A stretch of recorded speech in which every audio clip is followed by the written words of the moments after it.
और आज आखिरी दिन जो है पहले चरण का प्रचार का दिन है। पहले चरण का प्रचार प्रसार जो है आज ख़त्म हो जाएगा और लोगों का पूरा मूड जो है इस बार बदलाव का है, परिवर्तन का है। और इस बार बिहार की जनता जो है, महिलाओं से भी हमारी बातचीत हुई। बहन मान योजना जो हम लोगों ने पहले भी घोषणा की थी, उसको लेकर के जितनी बिहार की माताएं बहनें हैं वो सब लोग उत्साहित हैं। और तो हम ये आप लोगों के बीच कहना कि उन माँ बहनों के मांगों पर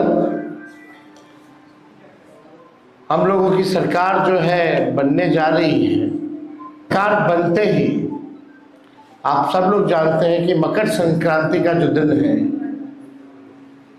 यानी खरवास के बाद मकर संक्रांति आता है। हिंदुओं के लिए जो है नया साल के तौर पे लोग देखते हैं। दही चूड़ा जो है हम लोग खाते हैं, यानी 14 जनवरी को होता है। सरकार बनेगी और 14 जनवरी मकर संक्रांति के दिन माँ बहन मान योजना के तहत पूरे 1 साल का 30,000 रुपया माताओं बहनों के खाते में हम लोग डालने का काम करेंगे, ताकि इस महंगाई के ज़माने में उनको जो है सहयोग मिले। 5 साल का 1.5 लाख रुपया होता है और महीना का 2,500, यानी 12 महीने का 1 साल का एक साथ जो है 14 जनवरी मकर संक्रांति के दिन 30,000 रुपये उनके खाते में डायरेक्ट हम लोग डालने का काम करेंगे। और जितनी जीविका दीदियां हैं और उनके साथ जो अन्य समूह हैं, जो दीदियां हैं, जितना शोषण इस सरकार में हुआ है, जितना काम इस सरकार में उन लोगों से कराया गया है, लेकिन इसके अवज़ में उनको कुछ जो है नहीं मिलता है। तो इसलिए हम लोगों ने पहले भी जीविका दीदियों के लिए हम लोगों ने कहा था कि जीविका दीदी जो सीएम है, कम्युनिटी मोबिलाइजर जो है, उन सब सीएम दीदियों को हम लोग जो है स्थायी करेंगे और मानदेय जो है उनका 30,000 रुपया किया जाएगा। जो कैडर है, जीविका कैडर है, जो समूह है, जो दीदियां हैं, दिन रात जो सरकार काम कराती है, उन दीदियों के लिए 2,000 रुपया प्रति माह हम लोग जो है देने का काम करेंगे।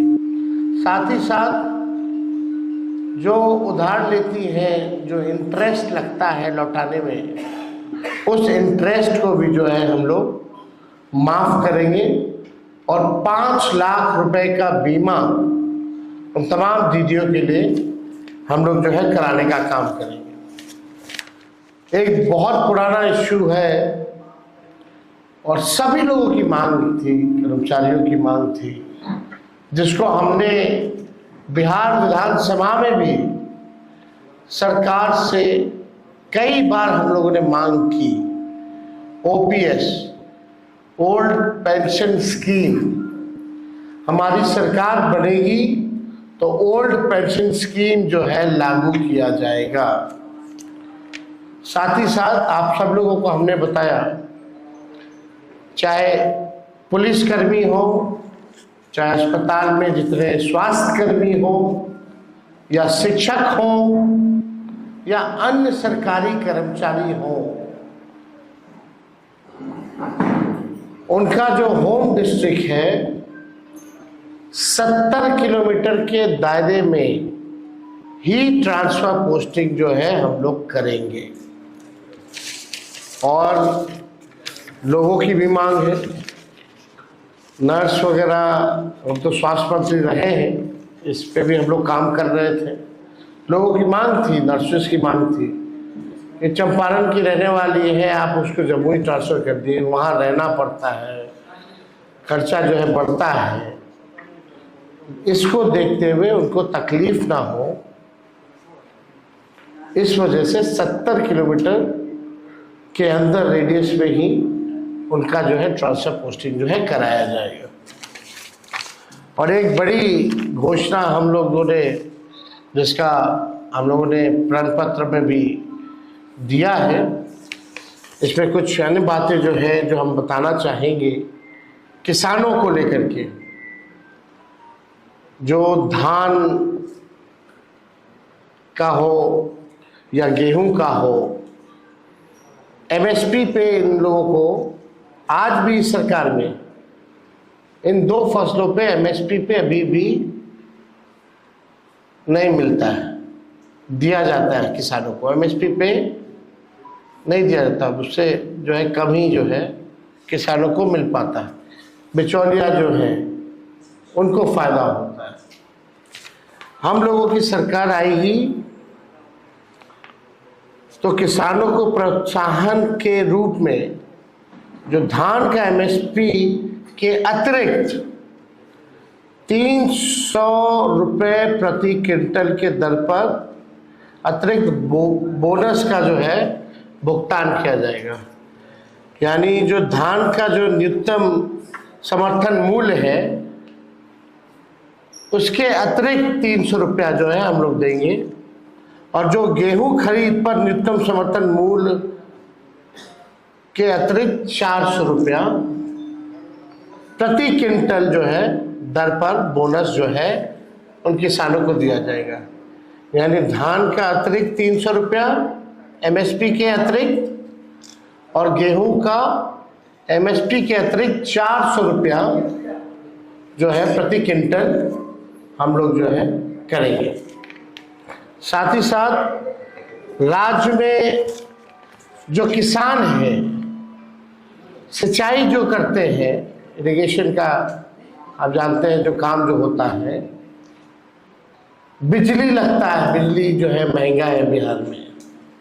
देश में सबसे महंगा बिजली है तो बिहार में।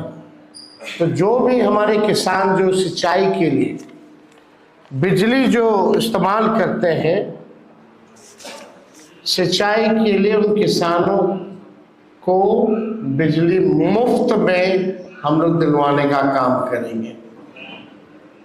तो ये बड़ी बात है और इससे किसानों को जो है भारी राहत जो है मिलेगा।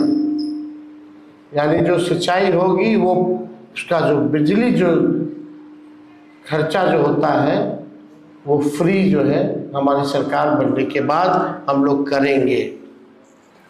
अभी जो स्थिति है, राज्य सरकार जो है 55 पैसा प्रति यूनिट जो है लेती है, लेकिन इसको 0 कर दिया जाएगा। राज्य के सभी जितने पैक्स, सभी पैक्सों एवं व्यापार मंडल के अध्यक्षों को जनप्रतिनिधि का दर्जा हमारी सरकार आएगी तो देगी।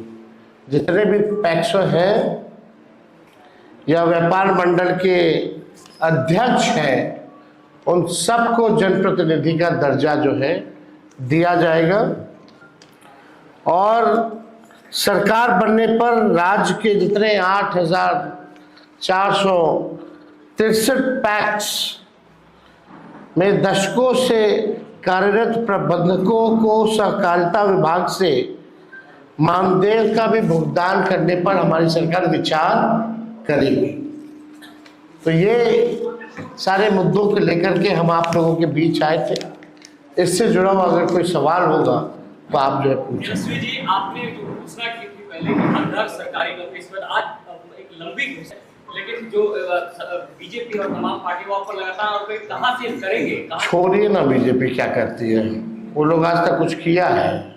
जो कर रहा है उसको भी नहीं करने देना चाहता है। हम लोग करके दिखाए हैं और आगे भी करके दिखाएंगे, असंभव को संभव में बदलेंगे। ललन सिंह धमकी दे रहे हैं, ललन सिंह धमकी दे रहे हैं, वोटरों को घर से बाहर नहीं निकलने देंगे। क्या कहेंगे? इस तरह की धमकी वोटरों को दी जा रही है, नेताओं को दी जा रही है। देखिए, इस विषय पे अगर कोई सवाल है तो आप लोग जो है ज़रूर पूछ सकते हैं। बाकी इन सब मामलों के लिए चुनाव आयोग क्या कर रहा है। तेजस्वी जी क्यों दे रहे हैं? AIMIM ये विषय है ही नहीं। नहीं